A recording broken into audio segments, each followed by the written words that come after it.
Budget की speech में finance minister ने 4 बरादरियों का जिक्र किया। भारत की सबसे बड़ी अक़लियत मुसलमान है 17 करोड़। मैं हुकूमत से जानना चाहता हूं कि क्या 17 करोड़ मुसलमानों में गरीब नहीं है, नौजवान नहीं है, किसान नहीं है, ख़वातीन नहीं है? वतन अज़ीज़ में सबसे गरीब मुसलमान है, सबसे ज़्यादा नाखवानगी मुस्लिम ख़वातीन में। AIDS और PLFS का डेटा ये बताता है कि मुसलमानों में सबसे कम असासे हैं और कंजम्पशन लेवल दूसरे मजहबी ग्रुपों के बनिस्बत सबसे कम है। तालीमी इदारों में मैडम 15 और 24 साल की उम्र में भर्ती एनरोलमेंट में मुसलमानों की सिर्फ 29%, शेड्यूल कास्ट की 44%, हिंदू OBC के 51% और हिंदू अपर कास्ट की 59% है। हायर एजुकेशन मुसलमानों का एनरोलमेंट सिर्फ 5% है। PLFS का 2018-19 का डेटा वेज एम्प्लॉयज़ बताता है कि मुसलमान 22% थे, 2022-23 में 15% हो चुका है। सेल्फ एम्प्लॉयमेंट में मुसलमान हिंदू सिख से ज़्यादा 58.4% है। रेगुलर वेज एम्प्लॉयमेंट में सबसे कम मुसलमान है 15% और कैजुअल लेबर में सबसे ज़्यादा मुसलमान 26% है। तो मुसलमानों का शेयर रेगुलर एम्प्लॉयमेंट में लॉस हो रहा है एम्प्लॉयमेंट का। मुसलमान नौजवानों का ना रोज़गार मिलता है, ना तालीम के मौक़े, ना हुकूमत उनको कोई तरबियत सहूलत दी जाती है। मैं मोदी हुकूमत को एक मुसलमानों का एक अछूत बना दिया है, ना कोई सियासी नुमाइंदगी है, ना मुल्क की तरक्की में इनका कोई हिस्सा दिया जा रहा है। मैं मैडम माइनॉरिटी वेलफेयर मिनिस्ट्री में 2023-24 में 38% की बजट में कमी कर दी गई, 5,000 से 3,000 करोड़ कर दिया गया। इस साल के बजट में सिर्फ चंद 100 करोड़ का इजाफा किया गया, मगर 23-24 के बजट के लेवल पर पैसे मुख्तसर नहीं किए गए।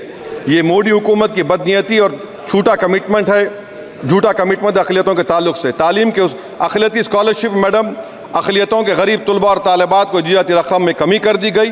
2019 में मोदी ने कहा था कि 1 करोड़ स्कॉलरशिप दिए जाएंगे, अब सिर्फ 58 लाख दिए जा रहे हैं। 47% अक़लियती एप्लीकेंट्स को हर साल स्कॉलरशिप से महरूम कर दिया जा रहा है। 10 साल से मैं कह रहा हूँ कि डिमांड ड्रिवन करो। डिमांड ड्रिवन के लिए सिर्फ 3,000 करोड़ की ज़रूरत है, मगर ये हुकूमत सच्चाई को और ईमानदारी से काम नहीं कर रही है। 2007 और 8 से माइनॉरिटी स्कॉलरशिप का नंबर इजाफा नहीं हुआ है। Pre matric scholarship madam Kundu committee ने कहा कि मुसलमानों में drop out rate primary level पर होता है, तो हुकूमत ने 9th क्लास से प्री मैट्रिक स्कॉलरशिप पैसे दे रही है। NDMC की इक्विटी मैडम 800 करोड़ एक मजाक है। PMGAV के में 910 करोड़ दिए गए। सारी दुनिया जानती है कि जहां मुसलमान बसता है गाँव में, शहर में, वो अंडर डेवलप एरिया है, और आप मजाक करें ऊँट के मुँह में जीरा देकर। हज में 97 करोड़। हज कमेटी एक रिश्वत का मरकज बन चुका है। प्राइवेट टूर ऑपरेटर्स के एक लाइसेंस के लिए पैसे देना पड़ता है, बिल्डिंग सिलेक्शन के लिए पैसे देना पड़ता है, मीना मुजदलफा में कंपनी के सिलेक्शन के लिए पैसे देना पड़ता है। मैं हुकूमत से मुतालबा करता हूं कि उसको ख़त्म किया जाए और CBI से इंक्वायरी करवाई जाए। मोदी हुकूमत को अक़लियतों बिल्कुल मुसलमानों से नफरत को ख़त्म करना पड़ेगा। मुसलमानों को उनका दस्तूरी हक मिलना चाहिए। आप कैसे विकसित भारत बनाएंगे अगर 17 करोड़ मुसलमान नफरत करेंगे? मैडम पूरी स्पीच में फाइनेंस मिनिस्टर के बच्चों का जिक्र नहीं है। आज हमारे देश में 66 लाख बच्चे रोज भूखे सोते हैं। 46 मिलियन बच्चे स्टंटेड हैं मेल न्यूट्रिशन की वजह से। 25 मिलियन बच्चे वेस्टेड हैं। मासूम बच्चों की ये बदकिस्मती और बदबख्ती है कि एक शख्स चाय बेचकर वजीर आजम बन गया। LTC long term capital gain tax madam was decreased from 20 to 12.5%. However, the indexation benefit has been removed and won't apply to any property purchased after 2001. This will be detrimental to the growth of real estate, limit household capital formation and impact employment generation in construction sector. This change in LTCG is a quasi-wealth tax on household, particularly the middle class. Internship programme madam 5 साल में आप 1 करोड़ लोगों को intern कराएंगे, यानी एक company को 4,000 लोगों को ट्रेन करना पड़ेगा। मुझे बताइए क्या ये बड़ी कंपनी का माने क्या है? It is unachievable. Will it be based on market cap, revenue, employ size? May be prime minister Modi is saying to Agniveer to do internship after 4 years of service in armed forces. Madam, 21 billion people have given up all hope and stopped looking for jobs. This brings down to 9% eligible population that is either employed or they are looking for jobs. Maybe finance minister can introduce a Berozgar tax and tax unemployed as well. No significant increase for social welfare, healthcare. It looks like Prime Minister Modi is saying देश की middle class की संपत्ति पर पहला हक हमारे alliance का है. In real terms, when adjusted to inflation, the allocation of health AB PMJ has declined. Modi is saying he said heal in India during G20. The reality is India is hurting. Madam, this government wants to increase FDI from China.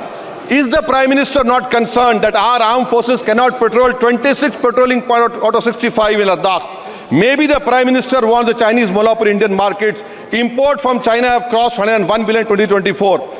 Prime Minister Modi says Khelo India, but in reality the budget has shown that Modi government policy is Jhelo India. गरीब, middle class, farming, city developers, men and women सब मोदी को झेल रहे हैं. Madam, in the current financial year, in February 5th, 15,993 MSMEs have been closed. Total MSCs closed have 35,680. Andhra Pradesh bifurcation.